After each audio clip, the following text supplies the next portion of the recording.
వందే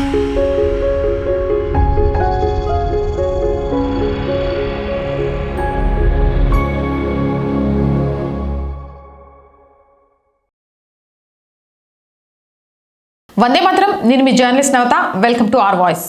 భారతీయులంతా గర్వించదగ్గ విషయం, నరేంద్ర మోదీ గారి సంకల్పంతో ప్రపంచంలోని టాప్ 3 ఏఐ సూపర్ పవర్స్ లో భారత్ వచ్చిందట. ప్రపంచంలోని టాప్ 3 ఏఐ సూపర్ పవర్స్ లో భారత్ ఒకటిగా ఉండాలని, వికసిత్ భారత్ 2047 లక్ష్యం ఇదేనని ప్రధాని నరేంద్ర మోదీ వెల్లడించారు. ఓ ప్రముఖ వార్తా సంస్థ ఏఎన్ఐకి ఇచ్చిన ఇంటర్వ్యూలో ఆయన అనేక కీలక ప్రశ్నలకు సమాధానమిచ్చారు. ఏఎన్ఐ ప్రతినిధి అడిగిన ప్రశ్న, గ్లోబల్ సౌత్ లో తొలిసారిగా భారత్ ఏఐ ఇంపాక్ట్ సమ్మిట్ 2026 కి ఆతిథ్యమిస్తోంది. ఈ సమ్మిట్ నినాదం అందరి సంక్షేమం, అందరి ఆనందం. ఈ సమ్మిట్ దృక్పథం ఏంటి, ఈ నినాదాన్ని ఎందుకు ఎంచుకున్నారు అని దానికి మోదీ గారు సూపర్ సమాధానం ఇచ్చారు. ప్రస్తుతం ఏఐ నాగరికత పరంగా ఒక కీలక మలుపులో నిలిచి ఉంది. ఇది మానవ సామర్థ్యాన్ని ఊహించని విధంగా విస్తరించగలదు. కానీ సరైన మార్గనిర్దేశం లేకపోతే ప్రస్తుతం ఉన్న సామాజిక పునాదులను దెబ్బతీయగలదు. అందుకే మేము ఈ సమ్మిట్ ని కేవలం ఆవిష్కరణల చుట్టూ కాకుండా అర్థవంతమైన, సమానమైన ఫలితాలను అందించే ప్రభావం చుట్టూ ఉద్దేశపూర్వకంగా రూపొందించాం. దీని మార్గదర్శక స్ఫూర్తి సర్వజన్ హితాయ్, సర్వజన్ సుఖాయ్, దేశ నాగరికత తత్వాన్ని ప్రతిబింబిస్తోంది. సాంకేతికత అంతిమ లక్ష్యం అందరి సంక్షేమం, అందరి ఆనందమై ఉండాలి. సాంకేతికత మానవాళికి సేవ చేయడానికి ఉనికిలో ఉంది, వారిని భర్తీ చేయడానికి కాదు. ఈ సమ్మిట్ ప్రజలు, ప్లానెట్, పురోగతి అనే అంశాల చుట్టూ రూపొందించారు. ఏఐ వ్యవస్థలు ప్రపంచవ్యాప్తంగా ఉన్న సమాజాల నుంచి ఉత్పత్తి అయిన జ్ఞానం, డేటాపై ఆధారపడతాయి. కాబట్టి ఏఐ ప్రయోజనాలు అందరికీ అందాలి. ముందుగా స్వీకరించిన వారి వద్దే నిలిచిపోకూడదు. గ్లోబల్ సౌత్లో జరుగుతున్న మొట్టమొదటి గ్లోబల్ ఏఐ సమ్మిట్గా అణగారిన వర్గాల గొంతుకలను, అభివృద్ధి ప్రాధాన్యతలను వినిపించే వేదికను భారత్ సృష్టిస్తోంది. ఏఐ గవర్నెన్స్, సమ్మిళిత డేటా సెట్స్, వాతావరణ అనువర్తనాలు, వ్యవసాయ ఉత్పాదకత, ప్రజారోగ్యం, బహుభాషా ప్రశ్యత వంటివి మాకు అప్రధానమైన అంశాలు కావు. అవి మాకు కేంద్ర బిందువులు. మా విజన్ స్పష్టంగా ఉంది. ఏఐ ప్రపంచ అభివృద్ధిని వేగవంతం చేయాలి. అదే సమయంలో అది పూర్తిగా మానవ కేంద్రీకృతంగా ఉండాలి. ఇక ఆ ప్రశ్న అయిపోగానే మళ్ళీ ఇంకో ప్రశ్న వేశారు ఏఎన్ఐ ప్రతినిధి. సాధికారత, అభివృద్ధి కోసం సాంకేతికతను ఉపయోగించడం గురించి మీరు ఎప్పుడు చెప్తుంటారు? వికసిత్ భారత్ 2047లో ఏఐ పాత్రను మీరు ఎలా చూస్తున్నారు అని దానికి మోదీ గారు, వికసిత్ భారత్ 2047 దిశగా సాగుతున్న భారత ప్రయాణంలో ఏఐ ఒక విప్లవాత్మక అవకాశాన్ని సూచిస్తుంది. ఏఐని వ్యూహాత్మకంగా, జాగ్రత్తగా వినియోగించుకోవడం ద్వారా లోతైన అభివృద్ధి సవాళ్లను పరిష్కరించవచ్చు. అదే సమయంలో పూర్తిగా కొత్త ఆర్థిక అవకాశాన్ని సృష్టించవచ్చు. సమ్మిళిత వృద్ధిని సాధించవచ్చు. పట్టణ, గ్రామీణ అంతరాన్ని తగ్గించవచ్చు. అవకాశాలను విస్తృతం చేయవచ్చు. ఆరోగ్య సంరక్షణలో ఏఐ ఇప్పటికే ప్రభావాన్ని చూపుతుంది. ప్రాథమిక, జిల్లా ఆరోగ్య కేంద్రాల్లో క్షయ, డయాబెటిస్, రెటినోపతి, మూర్ఛ సహా అనేక ఇతర వ్యాధులను ముందుగా గుర్తించడంలో ఏఐ ఆధారిత పరిష్కారాలు పనిచేస్తున్నాయి.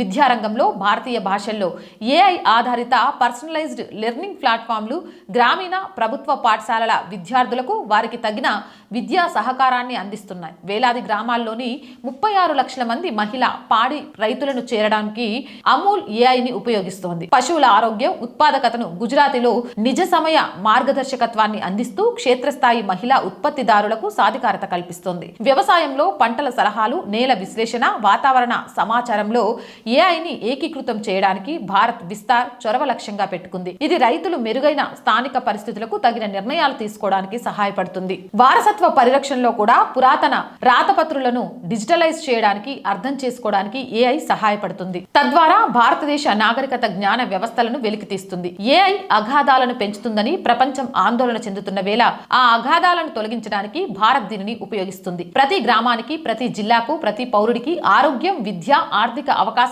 అందించడానికి మేము దీనిని సమర్థ సాధనంగా మారుస్తున్నామన్నారు. ఇక మరొక ప్రశ్నగా ఏఎన్ఐ ప్రతినిధి, ప్యారిస్ లో జరిగిన ఏఐ యాక్షన్ సమ్మిట్ 2025 సందర్భంగా మీ ప్రసంగంలో మీరు ఏఐలోని పక్షపాతం, పరిమితుల గురించి ప్రస్తావించారు. అప్పటి నుంచి ఇప్పటికి పరిస్థితి మారిందా? ఈ వ్యవస్థను పరిష్కరించడంలో భారత్ పాత్రను మీరు ఎలా చూస్తున్నారు అని దానికి మోదీ గారి సమాధానం, ఏఐలోని పక్షపాతం, పరిమితులకు సంబంధించిన ఆందోళనలు ఇప్పటికీ లోతుగా ఉన్నాయి. ఏఐ వాడకం పెరిగే కొద్దీ ప్రమాదాలు కూడా పెరుగుతాయి. ఏఐ వ్యవస్థ లింగం, భాష, సామాజిక ఆర్థిక నేపథ్యానికి సంబంధించిన పక్షపాతాలను అనుకోకుండానే కొనసాగించవచ్చు. ఏఐ ఇంపాక్ట్ సమ్మిట్ 2026 వివిధ భాగస్వాములను ఒకచోట చేర్చుతుంది. ఏఐ పక్షపాతాలు, పరిమితులు వంటి విషయాలపై ప్రపంచవ్యాప్తంగా అవగాహన కల్పిస్తుంది. దీనికి ప్రపంచ సహకారం అవసరం. భారతదేశ విషయానికొస్తే మేము ప్రత్యేకమైన సవాళ్లను, అవకాశాలను ఎదుర్కొంటున్నాం. మన వైవిధ్యం, భాష, సాంస్కృతిక, ప్రాంతీయ పరంగా పాశ్చాత్య సందర్భాల్లో స్పష్టంగా కనిపించని విధంగా ఇక్కడ ఏఐ పక్షపాతం బయటపడొచ్చు. ప్రధానంగా ఇంగ్లీష్ డేటా లేదా పఠన సందర్భాలపై శిక్షణ పొందిన ఏఐ వ్యవస్థ గ్రామీణ వినియోగదారులు లేదా ప్రాంతీయ భాషలు మాట్లాడే వారికి సరిగ్గా పనిచేయకపోవచ్చు. సానుకూల పరిణామం ఏంటంటే భారత్ దీనిని మరింత క్రమబద్ధంగా పరిష్కరించడం ప్రారంభించింది. దేశ బహుళత్వాన్ని సూచించే విభిన్న డేటా సెట్లను సృష్టించడం, ప్రాంతీయ భాషల్లో ఏఐ అభివృద్ధిపై ఎక్కువ దృష్టి పెట్టడం, భారతీయ విద్యా సంస్థలు, టెక్ కంపెనీలలో నిష్పక్షపాతం, బయాస్ పై పరిశోధనలు పెరగడం మనం చూస్తున్నాం. మరొక ప్రశ్నగా ఏఎన్ఐ ప్రతినిధి ఆధార్, యూపీఐ వంటి తక్కువ ఖర్చుతో కూడిన డిజిటల్ పబ్లిక్ ఇన్ఫ్రాస్ట్రక్చర్ ని నిర్మించడంలో భారతదేశ విజయం అద్భుతమైనది. డిపిఐ ఏఐ కలయిక ప్రజాసేవల పంపిణీని గణనీయంగా మెరుగుపరుస్తుంది. గ్లోబల్ సౌత్ కు సహాయపడేలా దీనిపై భారతదేశం నేర్చుకున్న పాఠాలేంటని దీనికి మోదీ గారు భారతదేశ డిజిటల్ పబ్లిక్ ఇన్ఫ్రాస్ట్రక్చర్ ప్రయాణం గ్లోబల్ సౌత్ కి కీలకమైన ఆచరణాత్మకమైన పాఠాలను అందిస్తుంది. డిపిఐ ఏఐ కలయిక సమ్మిళిత అభివృద్ధిలో తదుపరి దశ ఆధార్, యూపీఐ, ఇతర డిజిటల్ ప్రజా వస్తువులతో మా విజయం యాదృచ్ఛికం కాదు, ఇది పునరావృతం చేయగల కొన్ని సూత్రాల నుంచి వచ్చింది. మొదట మేము డిజిటల్ మౌలిక సదుపాయాలను ప్రజాక్షేమం ఆధారంగా నిర్మించాం. ప్రైవేట్ ప్లాట్ఫామ్ గా కాదు, ఒకదానితో ఒకటి పనిచేయగల ఆర్కిటెక్చర్ ఒక సాధారణ బేస్ లేయర్ పై ఆవిష్కరణలు వర్ధిల్లడానికి అనుమతించింది. రెండోది, మేము మొదటి రోజు నుంచే భారీ స్థాయిలో అందరినీ కలుపుకొని పోయేలా దీనిని రూపొందించాం. మన వ్యవస్థలు 140 కోట్ల మంది ప్రజలకు వారి సామాజిక, ఆర్థిక స్థితి, అక్షరాస్యత స్థాయి, ప్రాంత లేదా భాషతో సంబంధం లేకుండా పనిచేస్తాయి. ఈ పునాదిపై ఏఐని జోడించినప్పుడు పరిపాలన మరింత వేగంగా, సమర్థంగా మారుతుంది. ఏఐ సంక్షేమ పథకాల లక్ష్యాలను మెరుగుపరచగలదు, మోసాలను గుర్తించడాన్ని బలపరచగలదు, మౌలిక సదుపాయాల నిర్వహణను ముందుగానే పసిగట్టగలదు,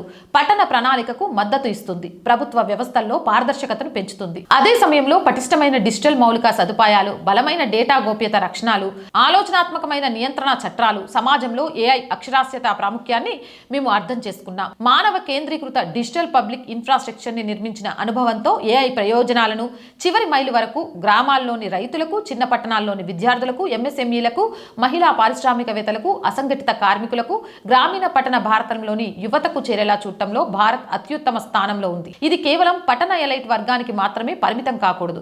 సాంకేతిక, భౌగోళికం, లింగ లేదా ఆదాయంతో సంబంధం లేకుండా ప్రతి పౌరుడికి సేవ చేయాలి. మా లక్ష్యం కేవలం ఏఐని స్వీకరించడం కాదు, పౌరులకు నిజంగా సాధికారత కల్పించే 2047 నాటికి అభివృద్ధి చెందిన దేశంగా మారే భారతదేశ ప్రయాణాన్ని వేగవంతం చేసే ఏఐ కావాలి. అలాగే గ్లోబల్ సౌత్ కి స్కేల్ చేయగల నమూనాను అందించాలి. ఫైనల్ గా మోదీ గారు చెప్పింది, నా విజన్ ఏంటంటే ఏఐ వినియోగంలోనే కాకుండా సృష్టిలో కూడా భారతదేశం ప్రపంచవ్యాప్తంగా టాప్ 3 ఏఐ అగ్రరాజ్యాలలో ఒకటిగా ఉండాలి. మనం ఏఐ మోడల్స్ ప్రపంచవ్యాప్తంగా మోహరించాలి. కోట్లాది మందికి వారి మాతృభాషలలో సేవలు అందించాలి. మన ఏఐ స్టార్టప్లు వందల బిలియన్ల విలువను కలిగి ఉండాలి. మిలియన్ల కొద్దీ అధిక నాణ్యత గల ఉద్యోగాలను సృష్టించాలి.